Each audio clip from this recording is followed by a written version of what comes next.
The sun dipped low behind the rolling hills, casting a golden glow over the Apache village. Smoke curled lazily from small fires as villagers moved about, preparing for the evening. Among them, a striking figure approached, tall, confident, and dressed in the flowing fabrics of the outside world. Heads turned, and whispers followed as she walked with deliberate grace toward the center of the village.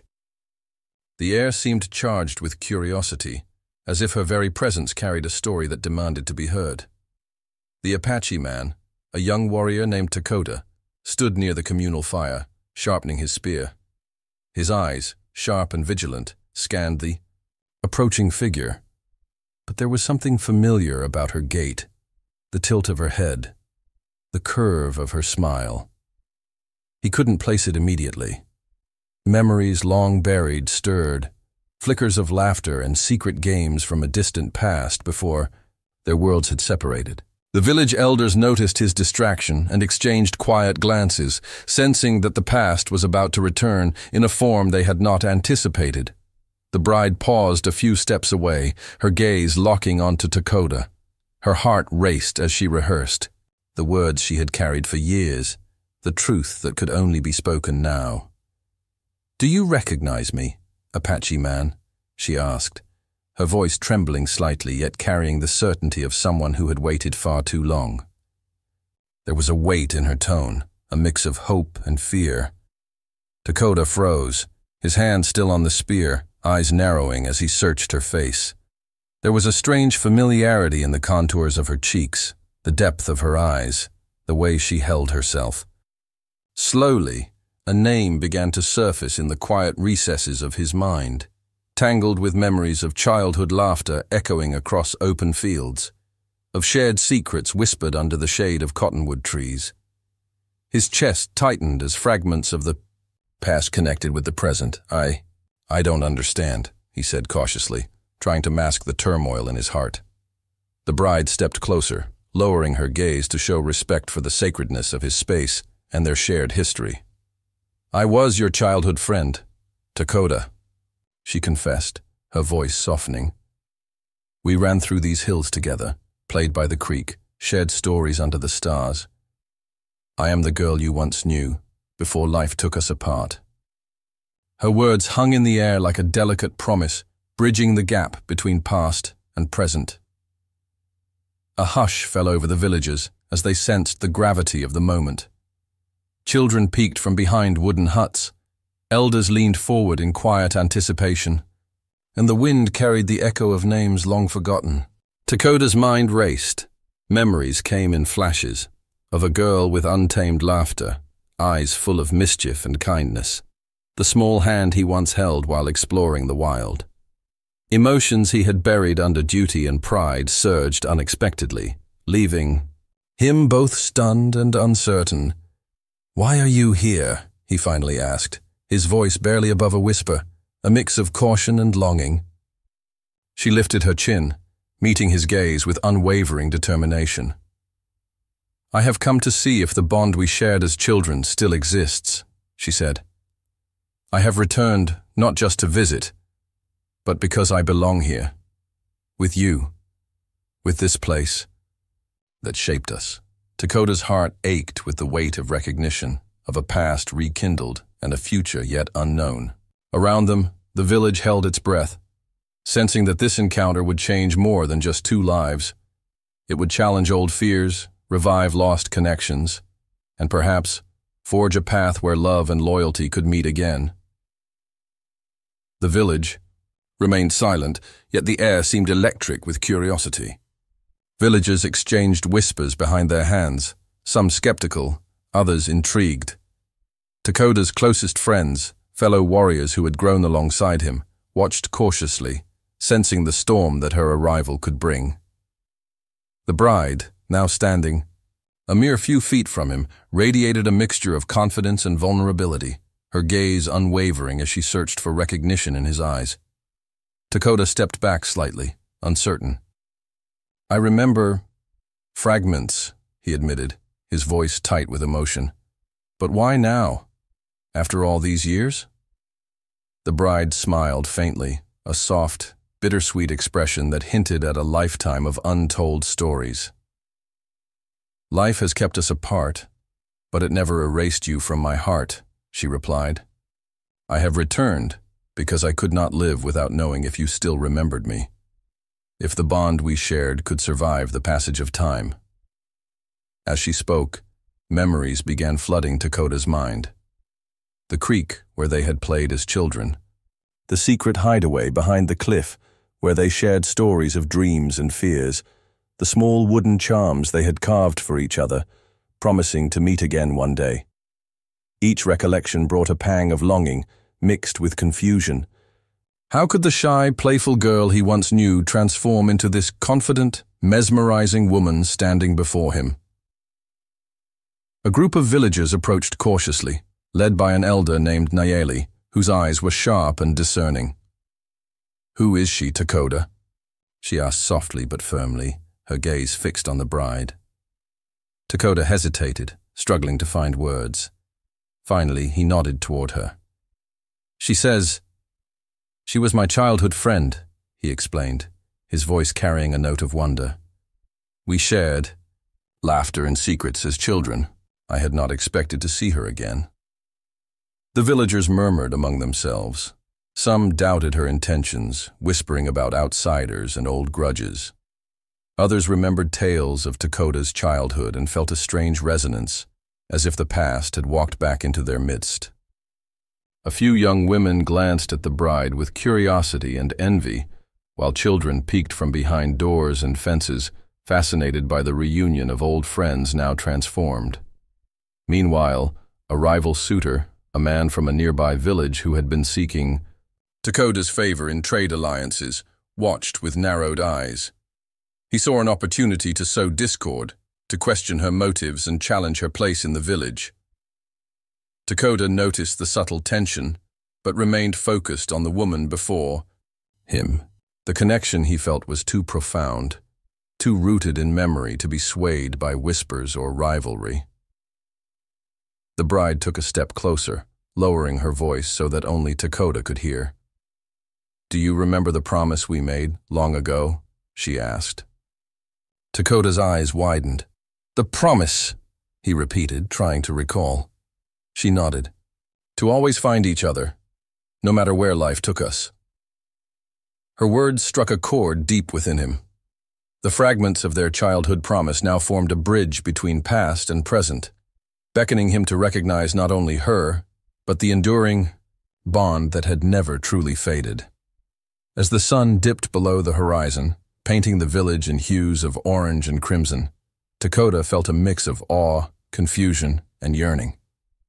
Around them, the world seemed to pause, the crackle of fires and the soft murmurs of the village fading into the background. He realized that this reunion was not a mere coincidence. It was destiny.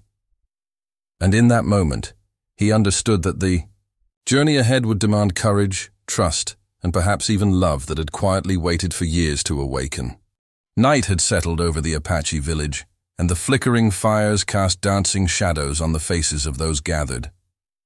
Dakota and the bride remained near the central fire, their presence drawing attention without a single word being spoken. The villagers, sensing that something extraordinary was unfolding, gradually gave them space, allowing the two childhood friends to reconnect in private. Dakota's mind continued to replay the fragments of their past. He remembered the way she had always challenged him, daring him to climb the tallest tree or explore the hidden paths of the hills. Her laughter, light and infectious, had once followed him like a melody across the open plains.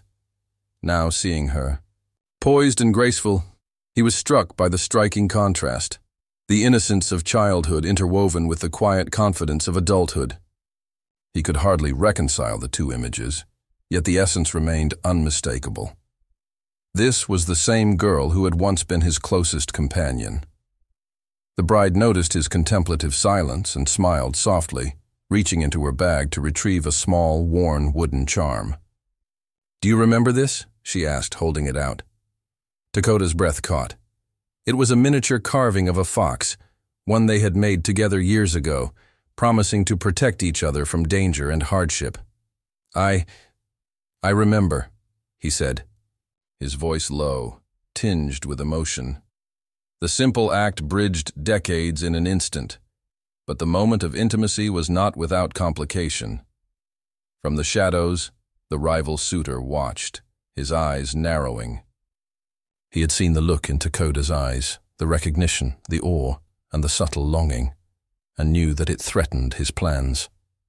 Murmuring to a few allies, he plotted to cast doubt on the bride's intentions, suggesting that she might be an outsider with motives that could destabilize the village. The tension began to ripple through the camp, an undercurrent that neither Dakota nor the bride could ignore. Still, they chose to focus on one another. Dakota extended his hand toward the charm, his fingers brushing hers. The contact was fleeting, but electric, sending an unexpected warmth through both of them. Memories of shared adventures and quiet confidences surfaced.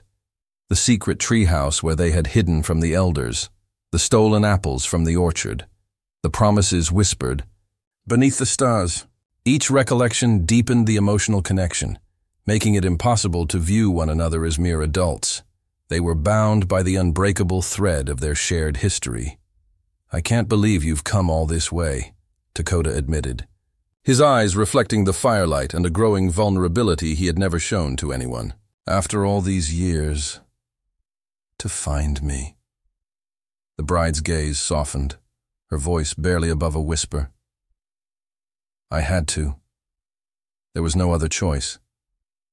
I could not leave without seeing if the bond we shared as children still exists. I had to know if you remembered me." A subtle tension lingered, as both were aware of the rival suitor's watchful eyes. But for now, in the glow of the fire and under the vast, starlit sky, the world seemed to narrow to just the two of them. Dakota felt a stirring he had not expected, a sense of protection, of longing, and a quiet realization that what he felt for this woman was no longer mere nostalgia. Something deeper, more profound had begun to awaken. The bride, noticing his hesitation, reached for his hand, this time letting her fingers linger longer, allowing a spark of connection to ignite. "We have so much to catch up on," she murmured, her voice carrying the weight of years spent apart. Dakota nodded, unable to speak, feeling the tug of both memory and desire, realizing that the reunion of childhood friends could not remain confined to the past. It was evolving into something far more intimate, far more urgent. And so, under the quiet stars, their hearts began to navigate the fragile line between friendship and something that promised to be much more. A love born from memory, strengthened by fate, and challenged by the world around them. The next morning, the village was alive with activity, but beneath the familiar rhythm of daily life, an undercurrent of tension hummed. Word of the bride's presence had spread quickly, and whispers of suspicion mixed with awe. Some villagers admired her courage and elegance, while others questioned why a woman from beyond their lands would appear so suddenly. The rival suitor, a man named Mikas, wasted no time planting seeds of doubt, insinuating to anyone who would listen that her motives were not pure and that her arrival could destabilize the village. Dakota, aware of Mikas's schemes, felt a surge of protectiveness. For the first time since their reunion, he allowed his emotions to show openly. "Do not let his words trouble you," he said quietly to the bride as they walked through the market square. "Whatever your reasons for being here, I know the truth. I know who you are." The bride smiled, appreciating his unwavering support. It was one thing to remember each other privately, another to feel his loyalty manifest in such a tangible way. Despite Dakota's reassurance, she understood that earning the villagers' trust was essential. She joined the women of the tribe in gathering herbs and preparing meals, showing not only skill, but humility and genuine interest in their customs. Elders observed her carefully, testing her patience, her willingness to adapt, and her respect for the traditions that had shaped Dakota. The bride met each challenge with grace, recalling lessons from her childhood about patience and perseverance, and slowly began to win hearts that had initially doubted her. Meanwhile, Dakota kept a vigilant eye on Mikas. The rival suitor had grown bold, attempting to humiliate the bride publicly by questioning her knowledge of the tribe's customs and hinting at betrayal. But Dakota intervened with quiet authority, standing beside her as a living testament to her integrity. "She is not here to harm us," he declared, his voice steady and unwavering. "She is our guest, and more importantly, she is my friend. Do not judge her until you have seen her true heart." His words, strong yet sincere, silenced the crowd for a moment, drawing murmurs of respect and surprise. As the day unfolded, Dakota and the bride found moments of quiet together. They walked along the riverbank, where they had played as children, sharing stories of the years spent apart. "I often wondered if you remembered me," she said softly, tossing a pebble into the flowing water. Dakota smiled, taking her hand gently. "I did, even when I tried to bury the memory," he admitted. "Seeing you now, it's as if no time has passed at all." Their fingers lingered together, a simple touch speaking volumes, a silent acknowledgement that their bond had grown stronger, evolving into something neither had expected. But the peace was fragile. Mikas, realizing that his attempts to intimidate them were failing, sought to escalate the situation. He challenged Dakota to a traditional contest of skill and strength, hoping to humiliate him and prove the bride's loyalty false. Dakota accepted calmly, aware that the contest was as much about protecting her honor as it was about asserting his own. The bride, witnessing his courage, felt a warmth in her chest, an undeniable pull toward the man who had always been her anchor, her childhood friend, and now, the protector of her heart. As the sun set once again, casting long shadows across the village, the bride and Dakota stood side by side, united not just by shared history, but by a growing sense of purpose and trust. Their journey was far from over, but in that moment, they knew that together they could face the doubts of the village, the schemes of rivals, and the uncertainties of their own hearts. And for the first time since their reunion, the possibility of love, deep, enduring, and undeniable, felt not only possible but inevitable. The morning sun glinted off the polished wooden stakes of the village training grounds, where the tribe had gathered to witness the contest. Dakota stood at the center, his posture calm and commanding, the spear in his hand steady and ready. Across from him, Mikas flexed his muscles with an exaggerated display of confidence, hoping to provoke whispers of doubt from the crowd. The bride watched from the edge of the gathering, her hands clasped tightly, her heart pounding as she felt the tension between them. The contest began with tests of agility, strength, and precision. Dakota moved with the fluidity of a seasoned warrior, every motion measured yet instinctive. Mikas struggled to match him, his aggression often overtaking his technique. The villagers murmured, impressed by Dakota's skill and composure. Even the elders leaned forward, their faces betraying approval, as the young warrior's movements echoed the discipline and training instilled by years of devotion to his people. Throughout the contest, the bride's presence was more than a silent encouragement. At a critical moment, Mikas attempted a reckless maneuver that could have injured both himself and Dakota. The bride instinctively stepped forward, shouting a warning that caught Dakota's attention. With a swift pivot, he adjusted, narrowly avoiding a dangerous strike. The crowd gasped, and even Mikas paused, startled by her intervention.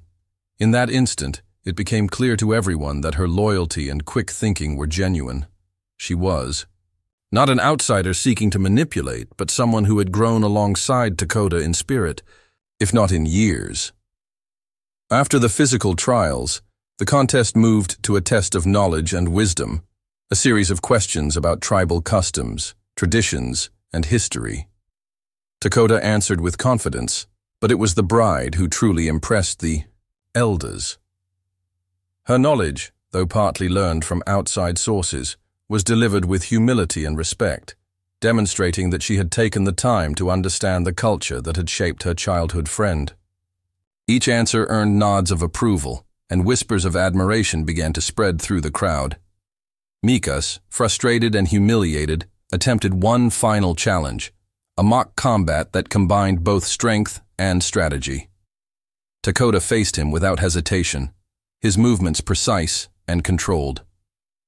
The bride, watching closely, recognized the familiar patterns of his childhood training and called out subtle advice at key moments. Their teamwork, seamless despite years apart, drew astonished glances from the villagers. By the end of the contest, Takoda had not only bested Mikas, but had also highlighted the bride's courage, intelligence, and unyielding spirit. As the crowd erupted into applause, Takoda turned to the bride, a smile breaking across his usually stoic face. "You were incredible," he said softly, stepping closer, his eyes reflecting admiration and something deeper, more tender. "You did more than I ever could have imagined. You proved yourself to the village, to me, and reminded me why I've never forgotten you."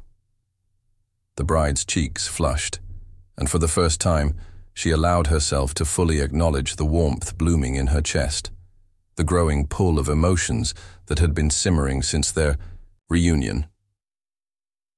Mikas, defeated and seething, slunk back to the edge of the crowd, while the villagers celebrated the victory not just of Takoda's skill, but of the bond that had been rekindled. Takoda reached for her hand, gently brushing his fingers against hers. "I can no longer pretend that my feelings are just friendship," he whispered, his voice low yet steady. The bride's breath caught, her heart leaping at the confession hidden between his words. As the sun dipped behind the horizon once again, casting the village in a warm glow, it was clear that the reunion of childhood friends had evolved into something far more profound. The contest had not only proved her loyalty and courage, but had opened the door to a love that neither time nor distance could diminish. Together, they stood side by side, ready to face whatever challenges lay ahead, their hearts aligned in trust, admiration, and the first sparks of undeniable love. The following days were filled with activity as the bride began to settle into life within the Apache village. She moved with a quiet determination, learning the rhythm of the tribe's daily routines and offering her skills wherever they were needed. From preparing meals with the women to helping the children gather herbs and flowers, she demonstrated patience, intelligence, and genuine care. Slowly, even the most skeptical villagers began to accept her, drawn to her humility and respect for their traditions. Takoda remained by her side, guiding her when necessary, but allowing her independence to shine. Their bond grew stronger with each passing day. Childhood memories were revisited as they walked the familiar hills, revisiting secret hideaways, and recalling playful mischief that now felt like a bridge between past and present.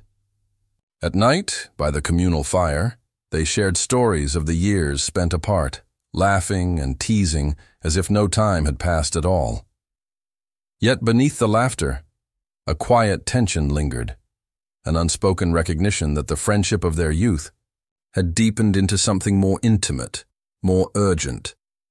Mikas, still resentful from his defeat, attempted to stir discord by spreading rumors, suggesting that the bride's presence threatened Takoda's authority.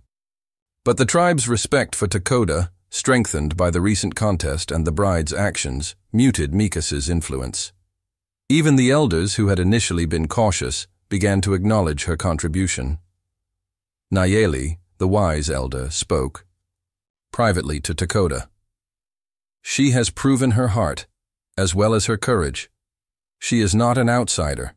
She belongs here, with you, if you are ready to accept her." Takoda felt a surge of relief and pride.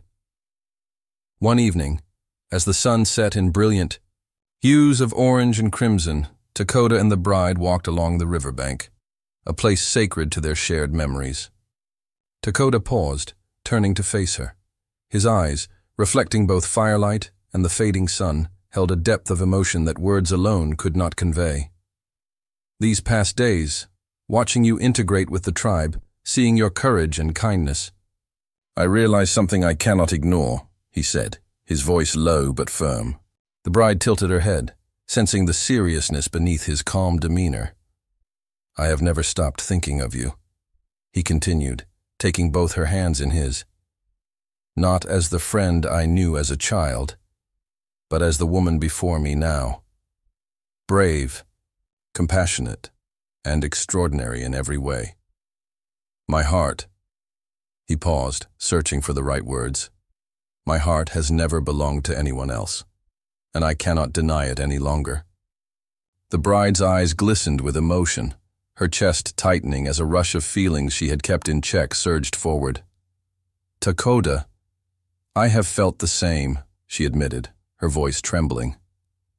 All these years, I wondered if you would remember me, if we could ever be more than friends. And now, I see that you do, and I cannot imagine my life without you. For a moment, the world seemed to pause, the murmuring of the village fading, the wind stilling as if holding its breath. Takoda stepped closer, his forehead resting lightly against hers, their hands still entwined. Around them, the river sparkled in the fading light, reflecting not just the sunset, but the promise of a shared future. Their connection, forged in childhood and strengthened through trials, had transformed into love, steadfast, undeniable, and ready to face whatever challenges lay ahead. From the shadows, even Mikas could see the undeniable truth. Their bond was unbreakable. The bride was no longer a visitor or an outsider. She was part of the tribe, part of Takoda, and part of a story that had finally found its heart. As night descended, they remained by the river, holding each other close, knowing that their reunion had not only rekindled a childhood friendship, but had also ignited a love that would endure for a lifetime. A few days after Takoda's heartfelt confession, news reached the village of a band of outsiders approaching from the east. Traders turned raiders, seeking to exploit the tribe's resources, were rumored to be nearby. The village stirred with urgency, and even the elders moved swiftly to prepare defenses. The bride, now fully accepted by most villagers, felt a mixture of fear and determination. This would be her true test, not just as a friend or a visitor, but as someone who belonged to this tribe and shared its struggles. Takoda called a council at the central fire, gathering the warriors and the elders. We face a threat, he announced, his voice calm but resolute, and we will meet it together. He glanced at the bride, who met his gaze steadily. You will fight alongside us, he said, for the tribe, for our people, and for each other. The bride nodded, the memory of their childhood games of skill and strategy giving her confidence. This was not just about proving loyalty. It was about protecting the home that had rekindled their bond. As the sun climbed, the villagers prepared for the outsiders' arrival. Takoda and the bride patrolled the village outskirts, moving silently through familiar paths. Their hands brushed occasionally, small sparks of intimacy amid the tension, a quiet reassurance that they were in this together. The memories of their youth guided their coordination, the way they had once explored the hills, hiding and watching, anticipating one another's moves. It was as if decades of separation had melted away, leaving only trust and shared instinct. When the outsiders finally appeared, they underestimated the village's preparedness. Takoda led the defense with calm authority, his every movement precise and decisive. Beside him, the bride acted with courage and intelligence, directing villagers to secure vulnerable areas and even using her knowledge of terrain to set strategic obstacles. Her actions proved crucial. The villagers began to fully recognize that she was not only loyal but capable, her presence a strength rather than a liability. During a critical moment, Mikas tried to intervene, attempting to assert authority over the defense. But the villagers, inspired by Takoda and the bride's leadership, ignored his protests. Takoda confronted him directly, a stern look in his eyes. "Your doubts and schemes have no place here," he said firmly. "We defend our people as one. You either help, or you step aside." Mikas had no choice but to retreat, humbled by their united front. As the skirmish ended, and the outsiders were forced to withdraw, the village erupted into celebration. The bride was congratulated not just for her bravery, but for her strategic insight and unwavering presence. Elders nodded. Approvingly, children cheered, and Takoda finally allowed himself a moment of unguarded emotion. He turned to her, taking both her hands in his. "You have shown your heart, your courage, and your loyalty," he said, voice thick with feeling. "You belong here, with me, with this tribe, and with all of us." The bride's eyes shone, with tears of relief and joy. "I belong," she whispered, her voice carrying the weight of years apart and the happiness of finally being home. Takoda pulled her close, holding her tightly as the village celebrated around them. In that embrace, their childhood friendship, the trials of their reunion, and the love that had blossomed through challenges all coalesced into a singular certainty. They were meant to face life together, side by side. As the night fell, the fires of the village burned brighter than ever, reflecting not just survival, but hope, unity, and the promise of a future built on trust, courage, and the enduring love of two souls reunited. With the threat of the outsiders behind them, the village settled into a renewed rhythm of life. The bride, once an unfamiliar figure, was now celebrated for her courage, intelligence, and devotion to the tribe. Children ran to her with laughter and curiosity, elders nodded with approval, and even those who had doubted her presence now looked at her with respect. She had earned her place, not as an outsider, but as someone who belonged. Takoda stayed close, guiding her through daily life while allowing her independence to shine. Together, they walked the familiar hills and riverbanks, revisiting places that had once been the backdrop of their childhood adventures. The memories of stolen apples, secret hideaways, and whispered promises beneath the stars had transformed into shared smiles, lingering touches, and quiet laughter. The bond between them was no longer just rooted in nostalgia. It had evolved into a tender intimacy that neither could ignore. The village elders announced a small celebration to honor the bravery and contributions of both Takoda and the bride. Fires were lit, and the villagers gathered in a circle, singing traditional songs that echoed across the hills. The bride participated fully, learning the dances and chants, her laughter blending seamlessly with the joyous rhythm of the tribe. Takoda watched her with quiet admiration, noting the grace with which she adapted, the spark of joy in her eyes, and the way she had become a true part of the community. Later, when the celebration had quieted, and only the soft glow of embers remained, Takoda led the bride to a secluded spot by the river. The night air was cool, carrying the scent of pine and earth, and the water reflected the stars above. Takoda turned to her, taking both her hands in his. "You've changed so much," he said softly, his voice filled with awe and affection. "But in every way that matters, you're still the girl I knew, the one I promised I would never forget." The bride's eyes glistened, her fingers tightening around his. "And I've carried you in my heart all these years," she admitted, "through distance, through uncertainty. You were always with me." She stepped closer, their foreheads touching lightly, sharing the warmth and comfort of a connection that had endured time and trials. For a moment, the world seemed to fade away. Takoda's hand brushed a stray lock of hair from her face, and the gentle intimacy between them deepened. "I can no longer imagine my life without you," he whispered, his lips brushing hers in a tender, hesitant kiss. She responded, leaning into him, the embrace carrying all the years of separation, longing, and unspoken emotions. The river murmured beside them, a witness to the unfolding of a love that had grown stronger with every shared memory, every challenge faced together. The bride rested her head against his chest, feeling the steady rhythm of his heart, the certainty of his presence. "I am home," she whispered, "with you, with them, with this life."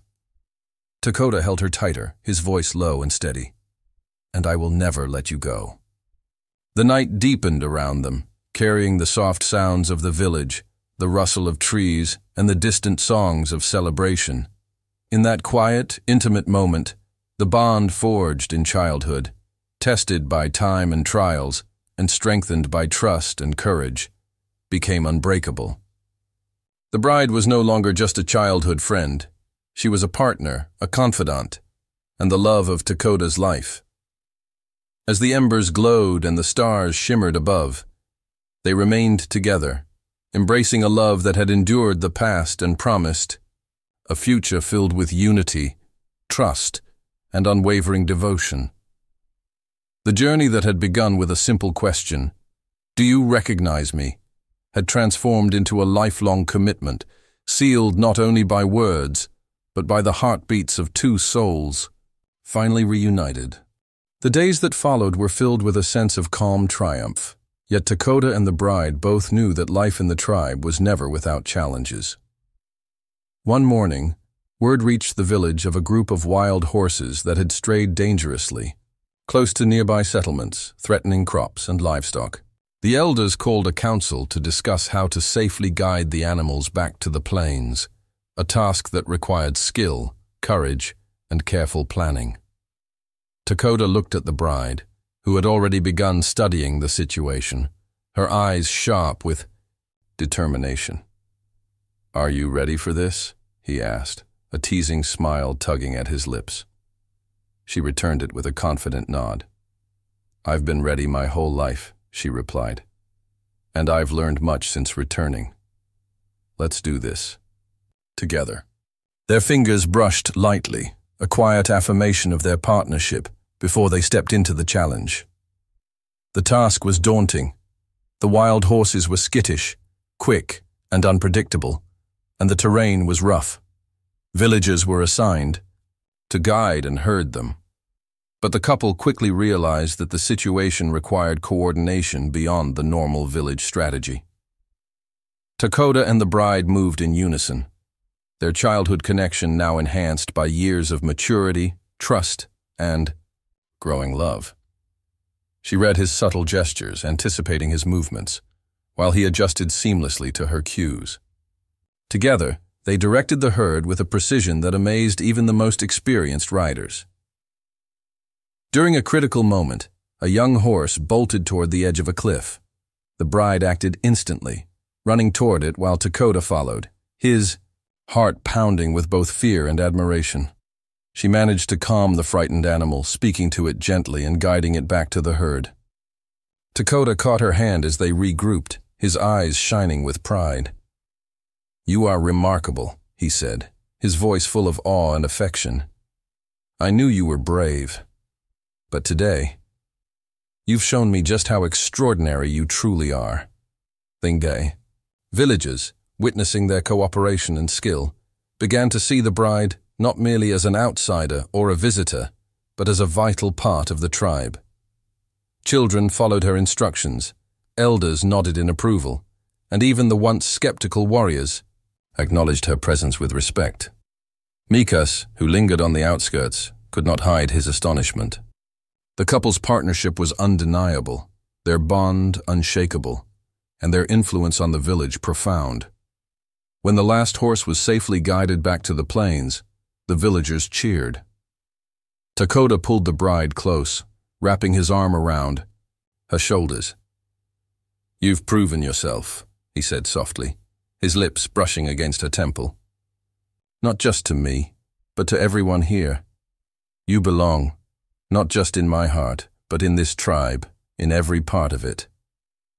Tears of joy welled in her eyes as she rested her head against him. "I never doubted that we belonged together," she whispered. "But now, I feel it fully, in every moment, in every heartbeat."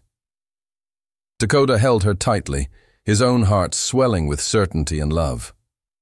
The challenge they had faced together had forged an even stronger bond, confirming that their partnership was as practical as it was emotional, as vital as it was heartfelt. That night, as the village celebrated the safe return of the herd, Dakota and the bride stood side by side, hands entwined, hearts beating in unison. Their love had been tested, their courage proven, and their place within the tribe secured. Childhood memories, trials, and shared experiences had transformed into a steadfast partnership, a love that would endure the years, the challenges, and whatever the future might hold. For the first time since her return, the bride truly felt at home.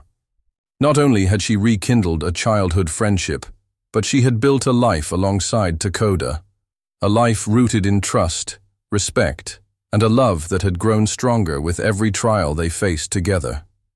The sun rose over the Apache village, casting a warm golden light across the hills and rivers. The entire tribe had gathered in the central square, a rare event that signaled a celebration of great importance. Today was not only a festival of harvest, but also a moment to honor Dakota and the bride, whose courage, loyalty, and love had become an inspiration to all. Children ran around, laughing and playing, while elders prepared ceremonial decorations and chants. Women sang and danced, their voices blending with the rhythmic drum beats that echoed across the plains. The bride moved gracefully among the villagers, her heart swelling with a mix of anticipation, joy, and quiet nerves. This day marked more than recognition. It was the final step in her journey to belong fully, not only to the tribe, but to Dakota. Dakota approached her, his usual calm confidence softened by tenderness. "Are you ready?" he asked, taking her hands in his. She smiled, squeezing them gently. "I've never been more ready," she replied. The bond they had forged through years of separation, trials, and shared experiences had matured into an unbreakable trust. Together they stepped forward to the center of the gathering, where elders awaited with solemn respect. The ceremony began with a recounting of their journey, how childhood friends had been separated by fate, how she had returned to the village, how they had faced challenges together, both external and within their hearts. The elders spoke of her courage, her wisdom, and her unwavering commitment to the tribe. Every word was met with nods of approval, murmurs of respect, and the quiet realization that she was no longer an outsider. As part of the ceremony, Dakota took the bride's hands in his, lifting them gently. "From the moment you returned, you have shown courage, wisdom, and love," he said, his voice steady and full of emotion. "You are not just my childhood friend. You are my partner, my heart, and my home. I claim you, not as a guest, but as the woman who stands by my side for the rest of our lives." Tears glistened in the bride's eyes as she answered, her voice trembling with emotion. "I have always carried you in my heart," she said softly. "Through every trial, every moment apart, I have remembered you. Today, I give you my heart. Fully, my life fully, and my loyalty fully. I belong here, with you, with this tribe, with everything we've built together." The elders blessed their union, invoking the spirits of the land, the river, and the sky. Drums beat steadily, children danced, and the village erupted into joyful celebration.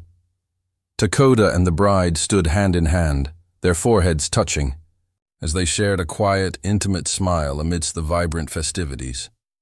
Their journey from childhood friends to life partners had come full circle, strengthened by trust, courage, and the enduring power of love. As night fell, the fires burned brightly, casting golden light across the village. Dakota and the bride walked to the riverbank, their hands entwined, hearts beating in harmony.